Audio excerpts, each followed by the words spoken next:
Hello guys, mga ka-TikTok.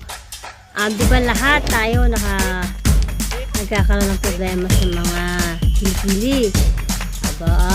May ano ko sa inyo.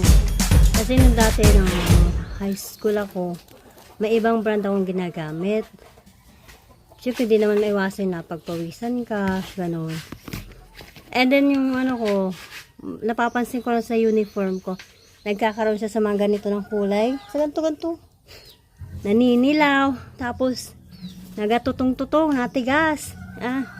Di yun. Simula nun, may ginamit akong isa na talagang hindi siya nag-aano sa damit. Nagmamantsa. Ito yun Yan. Ayun ang price pa niya $149. Kapag wala akong pera, ito nabili ko ganito kaliit. Ito, ubos na. Ang ano naman niya ay Pearl and Beauty. Label niya. Tapos ito naman isa ay Extra Bright. Nivea lang.